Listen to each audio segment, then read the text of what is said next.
Om Sahana Vavatu Sahanau Bhunaktu Saha Viryam Karavavahai Tejasvinavadhitamastu ma Vidvishavahai. Om Shanti Shanti Shanti.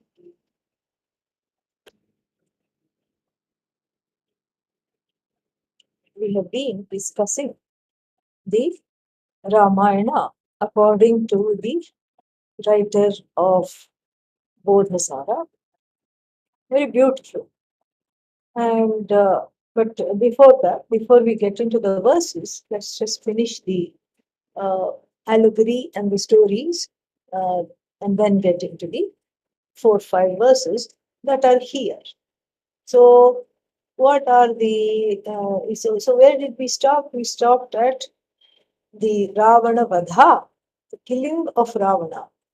Ravana symbolizes the delusion, the delusion of taking oneself to be the body, taking oneself to be Vijnanamaya, the Karta, and having confusion. 10 heads means too much ahankara. 10 heads also means that one is one is full of confusion, doesn't know what one wants to do, and he won't listen to anybody either. This is the problem, and so this is the issue here. And then the Lord Rama uh, kills him. It doesn't mean kills him. It's not him as in an entity called Asura. Him means here the Ahankar. So Bhagavan kills the Ahankara, and then when Bhagavan kills the Ahankara, the person, the Jiva, gets moksha. This is the way to look at it. Otherwise, you'll spend your whole life wondering why asuras get moksha. It's not that the asura is getting moksha, Hiranyakashipu, Ravana, etc. No, it's that bereft of this ego, bereft of this distortion here of thinking the self to be a kind of a, uh, the thinking oneself, the ahankara, endowed self, the thinking, the jiva, the thinks itself to be all in all. That hubris is what is destroyed. And with the destruction of that hubris comes the sweet liberation of understanding that one is free. And the union with Sita as Shanti, that Atma Shanti, that permanent Shanti, which makes one not seek anymore. That is the idea. Then, to conclude the story, all of them, they decide to return.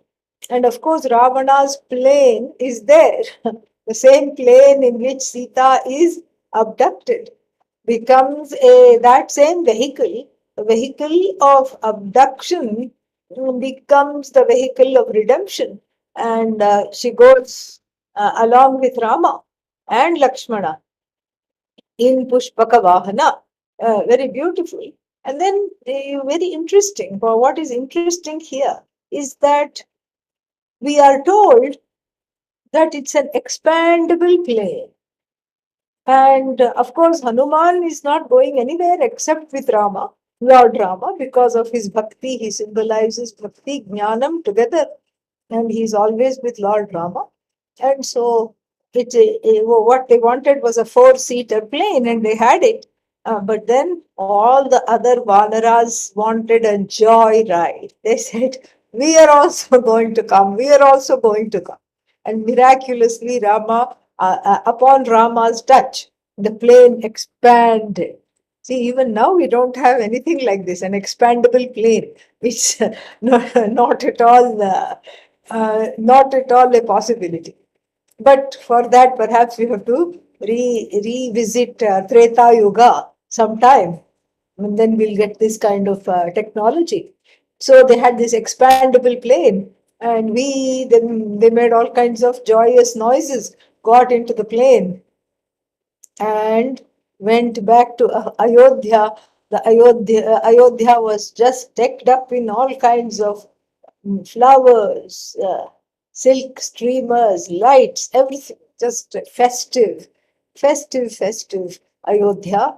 And they were welcomed. And then the coronation happens. And after the coronation, the story of Ramayana comes to a close. Then what about Sita's abandonment? So, if you look at Ramayana this way, where is Sita's abandonment? That's a later interpolation by a person who was perhaps very mediocre minded. At least you can see that when you read this.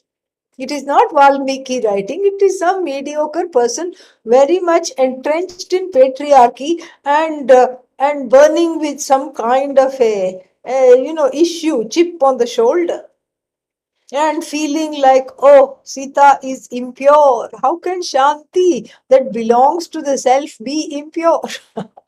And besides, she already went through the test of fire. She herself entered the fires to do that.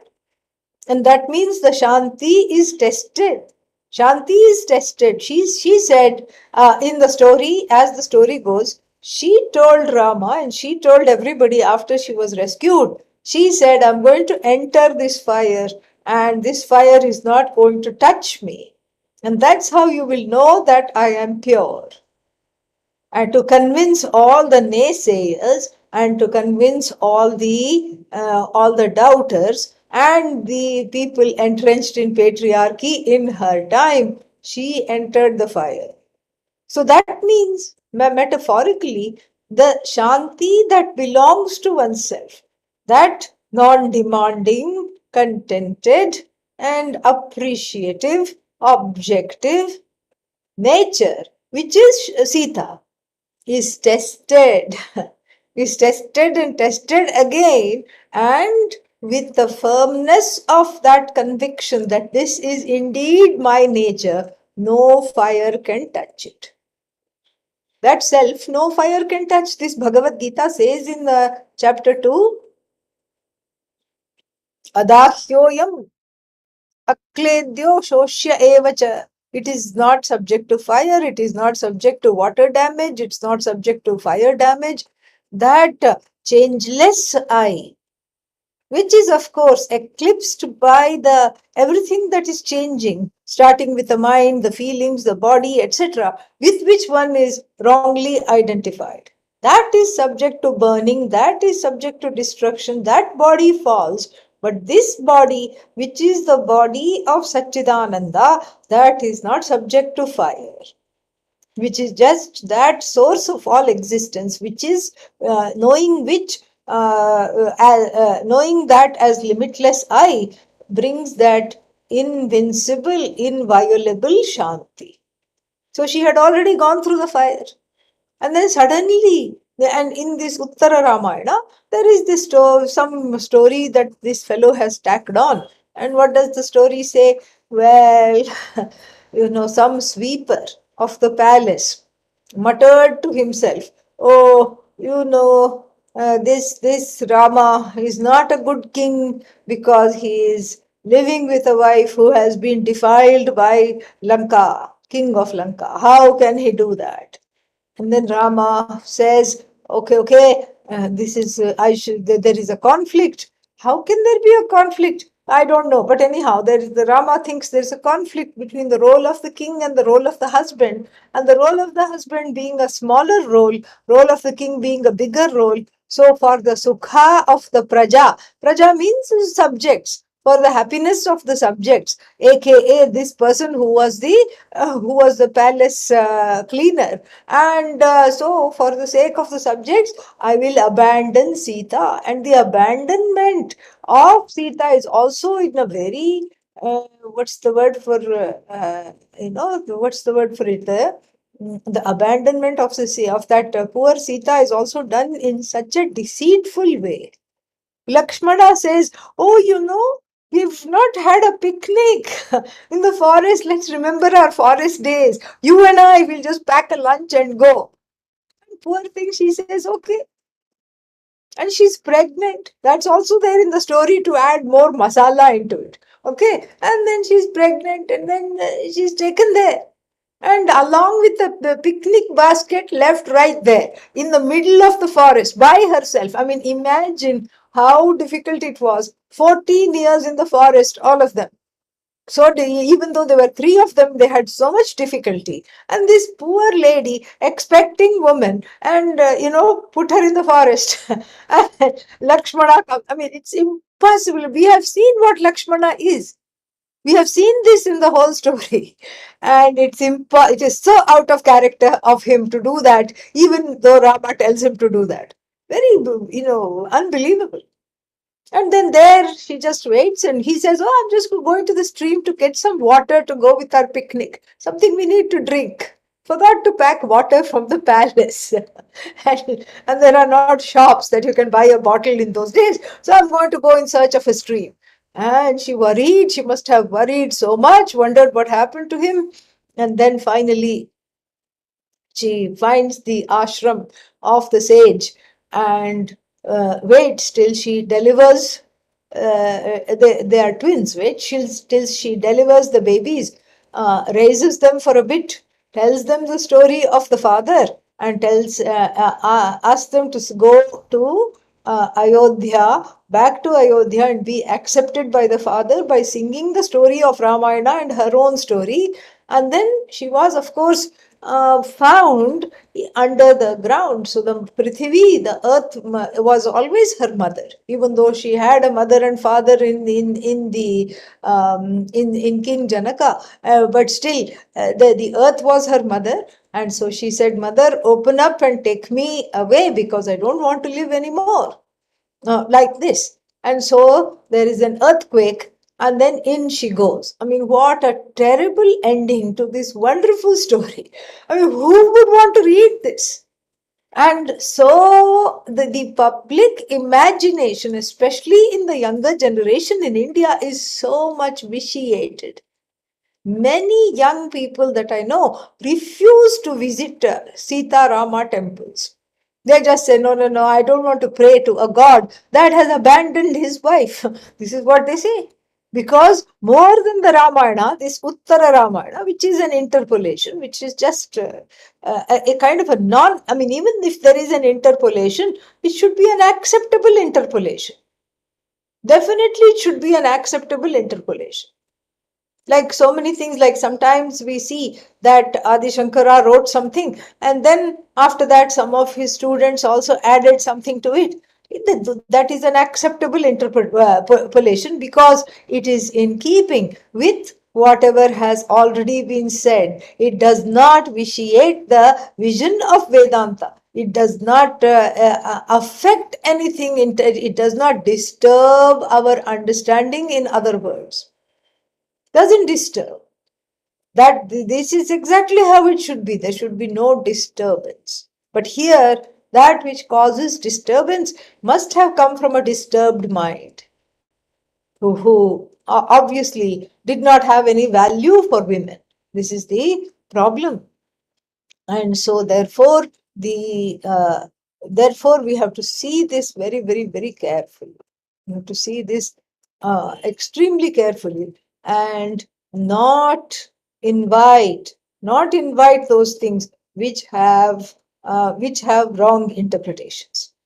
And this is not accepted. I mean, when you do Ramayana Katha and everything, they stop with the coronation. This, I don't know where it came from, and wherever it is, it should be sent back right there to the head of this to the head of this person, whoever it was, and who did not even have the courage to sign his own name, and pretended it was Valmiki.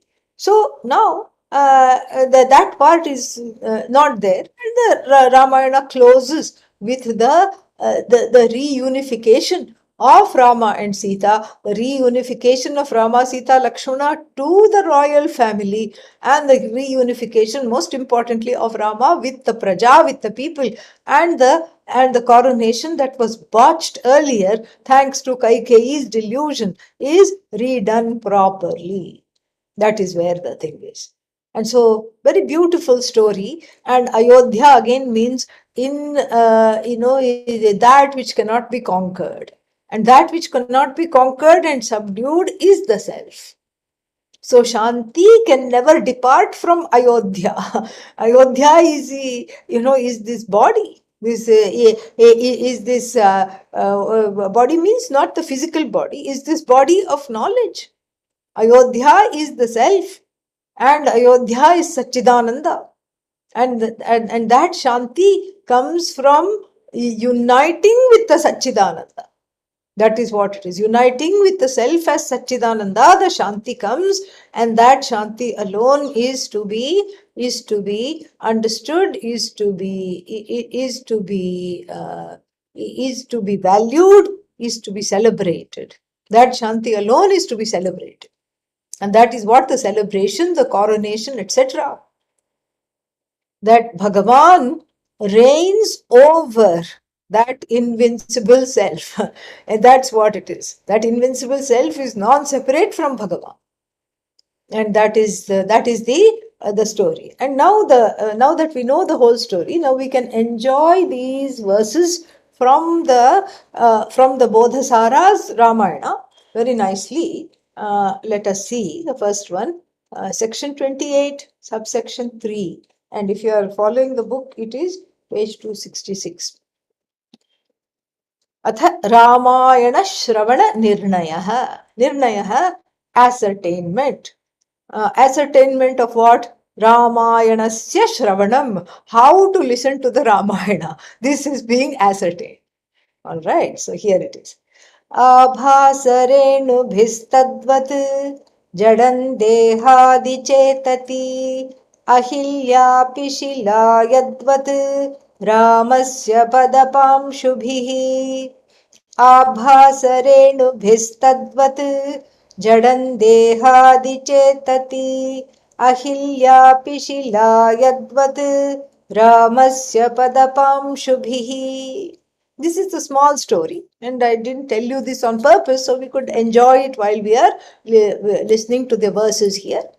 This is a story of a sage called Ahilya, who was married to another sage called Gautama. And of course, they were an ideal couple, and they were very much devoted to each other, and they were accruing punya by doing yajna and living a life of dharma. And when you do a lot of yajnas, what happens? I have told you before, what happens? When you do a lot of yajnas, somebody gets upset. Who is that? Who gets upset? Devas. Indra. Indra. Not your neighbor who is complaining of the smoke, but Indra. Why? Because he starts to feel insecure about being displaced. Because mostly punya body is the celestials, predominantly punya body. So if you're accruing lot of punya, he gets very jealous and he gets very upset. So this time he could not find some crow or dog to put in the yajna and defile it. So he decided, he was threatened enough to decide to come down to the earth himself from wherever, parallel universe, Indraloka, wherever it was. He decided to come to earth, took the garb of Gautama, disguised himself as Gautama, and then went to Ahilya and then said, "Oh, let's hug, let's just have a nice dance, let us have fun." And the real Gautama was coming back from the forest after meditating or something, and he got enraged. And the false Gautama, which was Indra disguised as Gautama, fled the scene, disappeared. And then, of course, poor Ahilya was left to face this wrath. And no matter how much she said, "I really thought it was you." He said, "You should have known better." She said, "How can I know better? How will I know better? I don't know what is going on. I mean, he was looking just like you. How will I know better?" And he said, "It's all your fault." And cursed her to become a stone. And right there, she was in the form of a stone statue, in the form of a stone statue.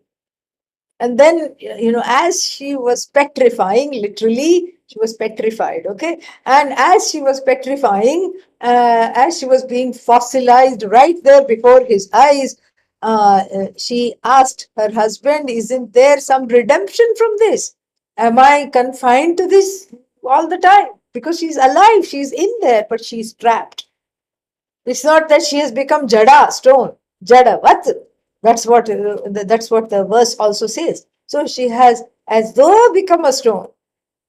She has become petrified. So then the Gautama, feeling a little sorry for her, says that when Rama walks this earth, when Bhagavan will come and touch you with his foot, the rock, you will regain your original form. You will be redeemed from being trapped into this stone idol type of thing. This was the story. So then Rama comes and then touches the rock with his feet, and then she is back to her form. Now again, this is all metaphorical.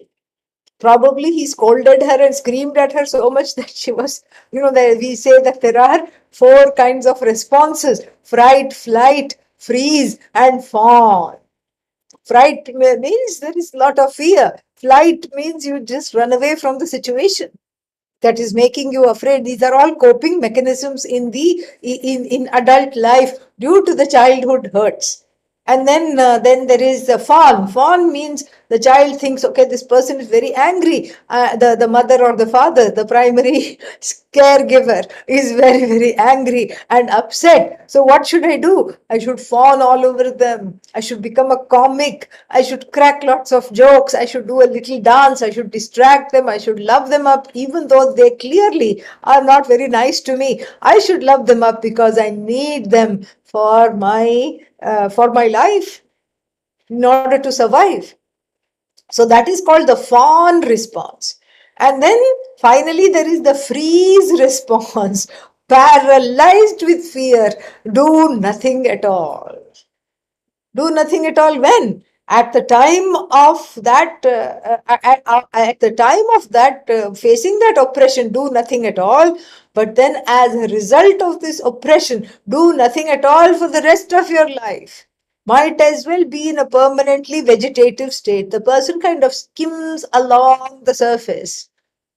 Do nothing at all doesn't mean the person is in bed, but let's put it this way, does the actually very, very, very, very little, just enough for sharira yatra, and sadhus also do very, very little, but the sadhu is enlightened. This is not a sadhu, this is a don't. Okay, yeah, so this is not a sadhu at all. This is not coming from any kind of sadhutva or knowledge that I don't need to do anything. Here is a person who is refusing to participate in life. You see, even to give up something, you should have something to give up.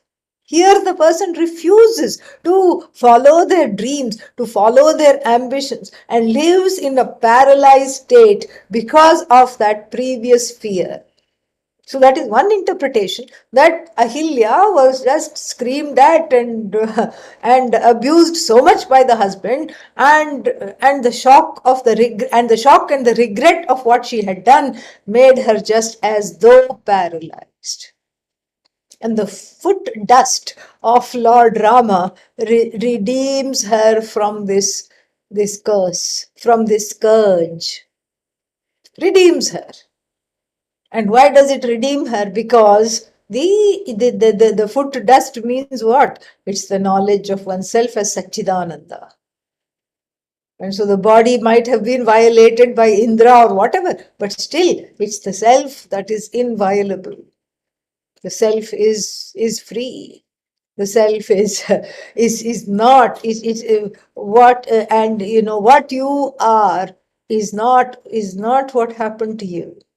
The trauma that is there does not identify you. What you are is very different from what happened to you. What happened to you, many things may happen. Difficult situations may happen. And in childhood, One may have undergone neglect, one may have undergone abuse, emotional, physical, so many types of abuse, and then, but still, the self is free, intact. And connecting to that which is inviolable is moksha. Understanding that. And Rama represents that, and contact with this Satchidananda Atma in the form of Rama, and that the foot dust stands for the dust of the feet stands for the Shastra. So when he kicks her, when he kicks the rock, the dust of the feet is transferred to the rock. Transmission. So Rama comes as the Guru and redeems her from this self-inflicted and hurt-inflicted both punishment that she has undergone, unable to forgive herself, petrified, unable to just even live the life in the most, in the most joyous way possible. That is one interpretation. And that is really a sane interpretation. Otherwise, we'll be thinking, literally taking everything literally. We have to have some imagination while reading these Puranas, Itihasas, etc. So then we have the next thing. What is the next thing? The next interpretation. There is a kind of a. There are certain diseases which makes one petrified. One is what comes to mind is ALS, or the whatever it's called, I forget. But then it's also called Lou Gehrig's disease, where all this what is that, the food pipe, etc., gets completely petrified. The person is unable to eat, unable to drink, and unable to move. Eventually, unable to even eat or drink anything. And so that is one possibility. And there is also another disease called scleroderma, where everything becomes hardened like a stone. So it is possible that Ahilya might have had these afflictions. That is also, we can take it as another interpretation from which she was released. But the first interpretation, I think, makes much more sense given the whole backstory that comes along with this. Okay, so now with this, now that you know the story, let us look at the verse itself. Yeah. So abhasa renubhihi. Abhasa means the as though dust. And as though dust, which in the form of rays of knowledge, really, coming from the feet. Padapamshubhihi goes with abhasa renubhihi. And then what happens? Then Ahilya api Shila. Ahilya, the lady Shila, who had turned into stone. Ramasya padapam shubhihi. Just like Ahilya, the stone was revived by Rama, was redeemed by the foot dust of Rama. In the same way, jadam dehadi chetati. Jadam dehadi chetati. All bodies move, all bodies eat, all bodies act. Why do they act? Because the Chetana, that consciousness which is borrowed from Rama. Rama means Satchidananda, which is borrowed from that Satchidananda Atma alone, powered by the Satchidananda Atma alone. By who? In the form of Rama. Even otherwise, all bodies are like dead bodies. So, that which breathes the life into this body is consciousness. That which converts this body into a functional entity is alone this consciousness. And because of which things move, because of this which things function, is that consciousness alone. So that is the idea. So just like like Ahilya was revived, Ahilya was a Shila, and in fact all bodies are Shila, made of stone. All bodies are stony bodies, means Jada, insentient. Body insentient, mind insentient, senses insentient. Everything is insentient. And then as soon as consciousness is there, then the presence of consciousness alone, as though indwelling this body-mind complex, brings it as it were to life, brings it to life. And the person is able to move, the person is able to do a lot of things. And immediately one thinks, oh, it is powered by my own powered, I'm the one powering this. No, you are not. So these days there is some device of electrical device for stimulating people who have paralysis, people who have been paralyzed waist downwards. They cannot move. They are in the, they are paraplegics. They are in the wheelchair. They cannot move. And then this kind of a battery packed, this device is put on the back, and then certain electrical nodes are connected to the various nerves. The doctor will know depending on the extent and the kind of paralysis the person is undergoing. And then when they power on this battery pack, the person who was sitting in the wheelchair for 5 years is able to walk, is able to run, is able to go shopping, do everything. How long? As long as the battery is there. And then they have to rush back to the wheelchair, sit down before the battery dies, and then they find that the legs are like made of cloth with some what's that sawdust stuffed in, like a stuffed doll. Legs are again useless. Legs are again useless, just like that. And so all that euphoria they had of running a marathon, going shopping, going dancing, doing all the things they couldn't do, and that euphoria is just comes, in the beginning they feel like, oh, I'm all powerful, I can walk again, I can do that. No, you cannot walk again. You are totally dependent upon this little battery packed device that is attached to your waist, and then that is helping with various nodes to various nerve centers, and that is what is helping you move for 2-3 hours a day, maybe 1 hour a day. That's about it. That is exactly how the whole life is. It is powered by Satchidananda. That is the battery pack. But we forget that. We forget that, and we think we are generating our own thing. We are not. We are generating our own sentience. No. Sentience is not that which is generated, it is just borrowed.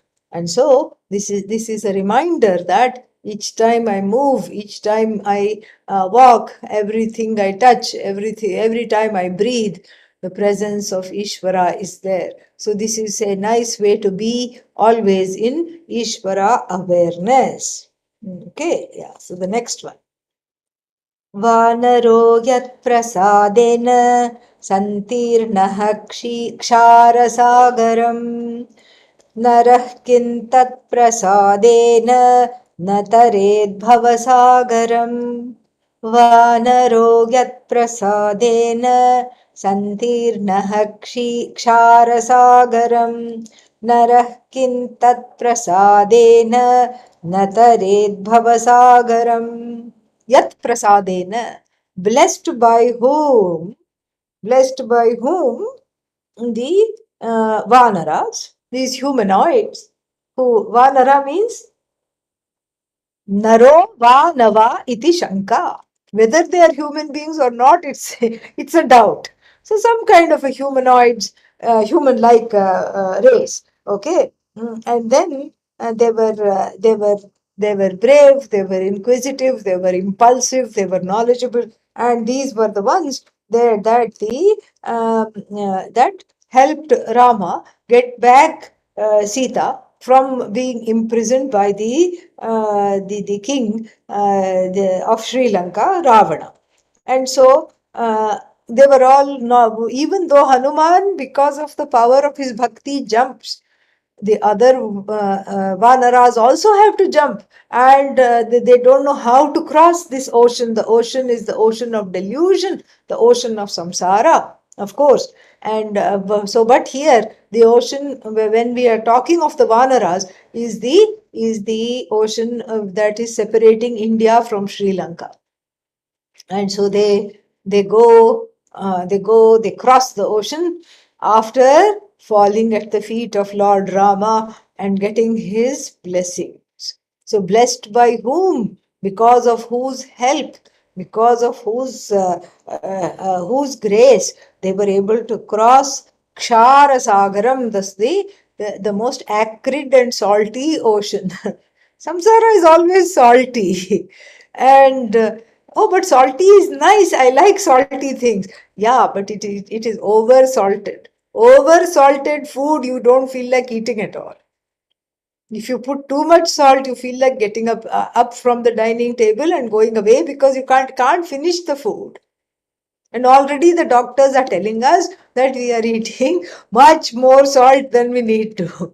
And, and so therefore, just like the over salted food or over salted lassi, any kind of drink which is over salted, is no fun at all. So too, over salted samsara, which leaves an acrid taste in the mouth, is no fun at all. Not a little bit of fun even. Not a little bit of fun.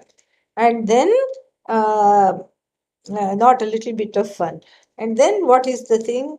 What is the thing here? The Santirna Kshara Sagaram Narah Kintat Prasadina. So Naraha means the human being. Vanaraha, Naraha, it is contrasted. That's a nice pun.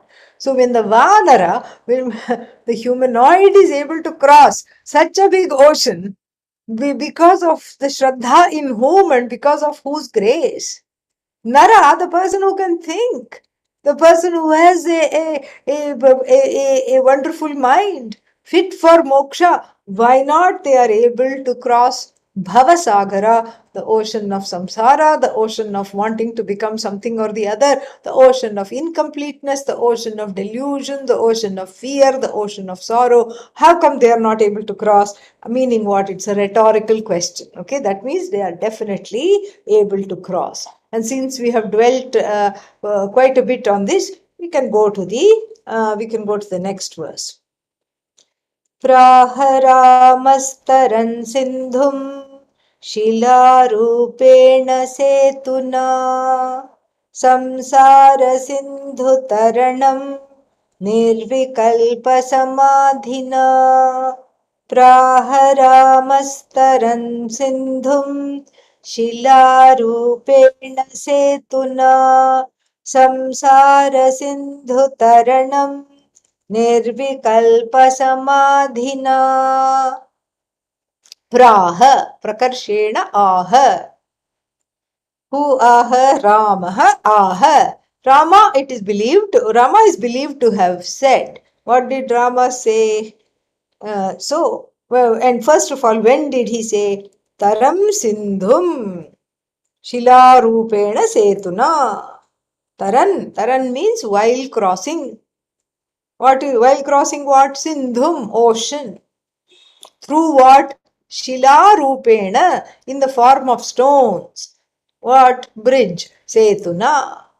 While crossing the bridge of stones, which I have told you the story, all the Vanaras brought these floating rocks. And in fact, if you go to some big Hanumanji temples in India, they will have a sample of the floating rock in a bucket to show everybody that this is the truth. Really, I have seen it. It is there in that, what is that, 40-foot Hanuman temple in Pondicherry. It is there in Chennai. It is there in many parts of India. So then you will be seeing this big bucket of water, and in that this rock is submerged. And then the rock will be just floating underneath the water. It will not sink. Even if you pay it, it will not sink. And so they say, okay, this is a possibility. This is not some kind of a wild imagination, a bridge of stones to cross the ocean. How is that even possible? So that is how it is. It's a floating bridge, a moving bridge. And so this is, and that is we only know suspension bridges, but this is a floating bridge. where you have to suspend your fear and go to the next floating rock and and put your feet there. You just hop, skip, and jump all the way to Sri Lanka. This is, and you cross this terrible ocean, very dangerous ocean. That Indian Ocean is very angry most of the time, quite dangerous. And so you cross this dangerous ocean with the help of the grace of the Lord. And so Rama said, I believe Rama is said to have said, while crossing this ocean with the help of these stones, samsara sindhu taranam. Similarly, the the Sindhu, the ocean of samsara, can be crossed how? Nirvikalpa samadhina, by nirvikalpa samadhi. Nirvikalpa samadhi means allowing the thoughts to drop, not stopping the thoughts. Because if you say, I'm going to stop all the thoughts, then you're left with the thought, I should stop all the thoughts. How are you going to stop the thought that should stop all the thoughts? Then you will think, I have to stop the thought that stops all the thoughts. Then you are left with the second thought of how to stop the thoughts. Then you go into very soon you find yourself in an infinite regress. So it's not about stopping the thoughts, it's about just connecting with that contented self, the truth of the Upanishads, the truth of the Bhagavad Gita, which is revealed. Connecting to that, what does one do? One allows the thoughts naturally to drop by non-identification, by the practice of non-identification. And the bridge here, the kind of bridge that is there, is that you jump from one floating stone to another. And when you jump to the next floating stone, you stop identifying with the previous one. The floating stones are like the thoughts. And then those thoughts are just submerged, means they are not coming out. One is not identifying with them.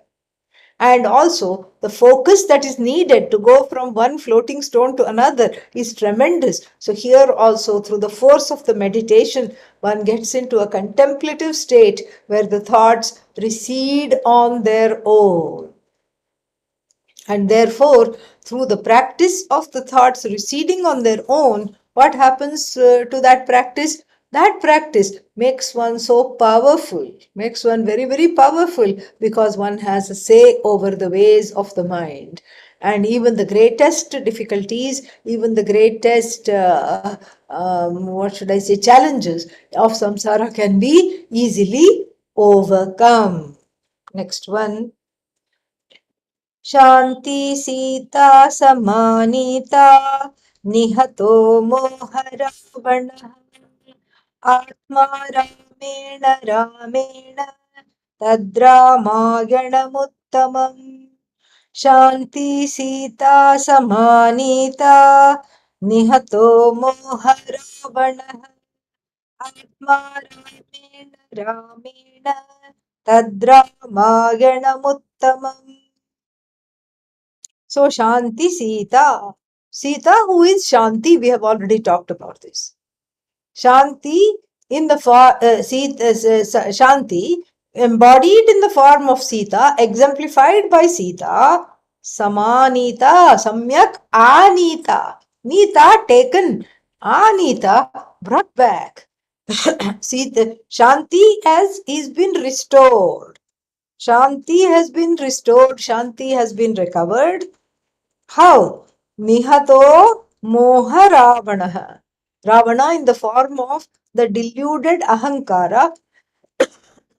Excuse me. Ravana in the form of the deluded Ahankara has been slain. Nihataha. Nishchayena hataha. Definitely slain, is not coming back. Has fallen. And the Vaidya of the battlefield. So the doctor in the battlefield has touched the pulses and said, okay, no more, gone, not coming back. So, definitively slain. Shanti Sita's Samanita. So, now there is a cause-effect connection here between the Moha Ravanasya Hananam, between the killing of Ravana, in the form of delusion, and the rescue of Sita in the form of Shanti, and the restoration of Sita in the form of Shanti is dependent upon the killing of Ravana. This is what one has to make that causal connection, because otherwise it is not possible. Sita cannot coexist with Ahankara, which is having Kartritva, Bhoktritva, Buddhi. I am the agent, I am doing everything. Sita cannot exist, Sita in the form of Shanti cannot exist when there is an overpowering of all kinds of desires. Sita in the form of Shanti cannot exist when there is, when there is confusion, when there is desire for world domination, when there is no dharma. Shanti and dharma are very causally linked, because dharma means there is no conflict inside. The absence of conflict is Shanti. So Shanti Sita Samanita was nicely brought back. How? By the slaying of the king of delusion, Moha Ravana, Moha in the form of Ravana. Then Atma Ramena Ramena. And who was it rescued by? Who was this Shanti rescued by? Rescued by Rama, Ramena. Who is this Rama? Atma Rama, the one who delights in the self. Atma Rama. Rama again comes from Ram, to delight, to revel. So by the one who revels in oneself alone can the Sita be rescued, Shanti be rescued from its being entrapped by the ego, etc. So this delusion, the solution, the resolution for this delusion is what? Is self-knowledge. Self-knowledge and self-revelry are one and the same, and Rama signifies both. Rama signifies self-knowledge and the revelry with Sita. Revelry means the revelry with Shanti, and the revelry means dwelling in that Shanti. It is that interpretation of Ramayana is Uttamam. That is the best interpretation of Ramayana. Meaning, without saying so, the person is saying all other interpretations are useless. If you keep saying, oh, Sita was abandoned, Sita was like this, Rama was like this, no, useless. And so this is the fourth verse. Now the last one. Ramante yogino yasmin ramante yoginam hridi tarakam brahma ramakhyam ramatam hridaye mama. रमन्ते योगिनो यस्मिन् रमते योगिनां हृदि तारकं ब्रह्म रामाख्यं रमतां हृदये मम. Ramatam. Ramatam means may that dwell and delight, may that dwell and gladden. What? Hridaye mama, may that dwell in my heart and gladden my heart. May what dwell in my heart? Ramakhyam, that which is called by the name of Rama. And who is this Ramakhyam?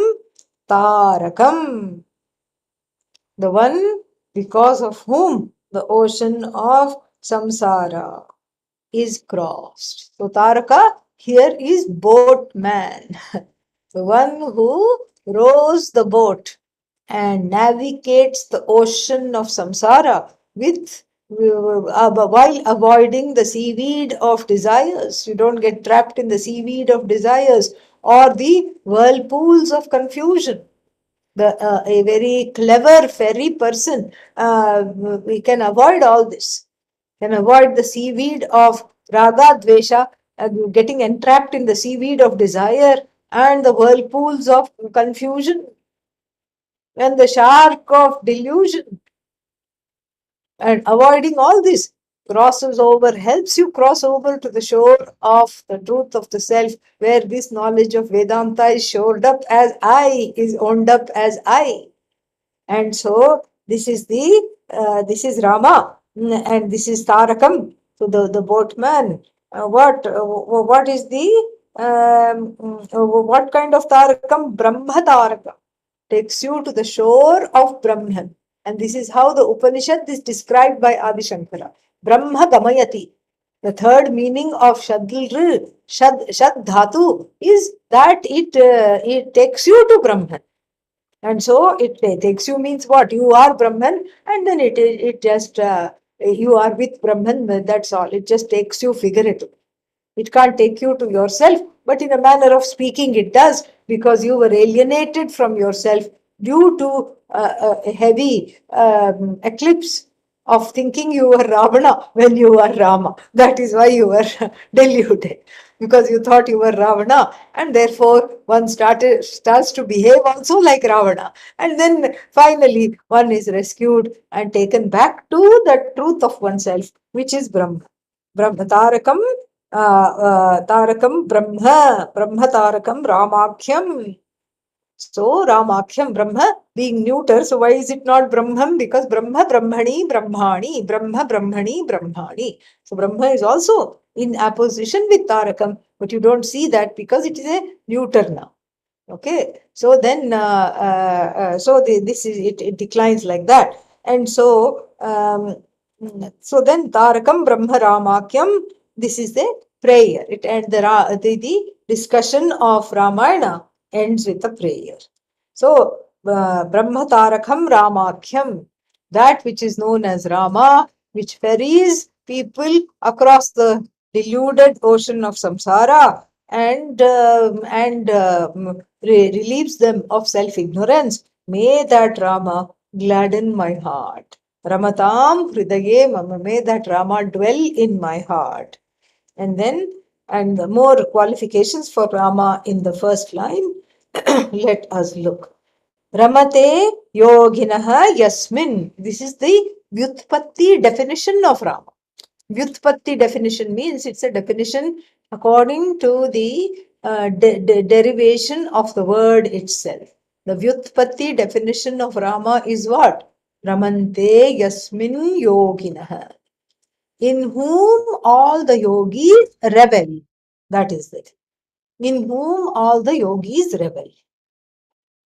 And why do the yogis revel? What do the yogis revel in? In themselves. So that self in which the yogis revel, that which is the truth which is delivered by the Upanishad, a truth that is delivered by the Upanishad, that is what is Rama. Ramante yasmin yoginaha.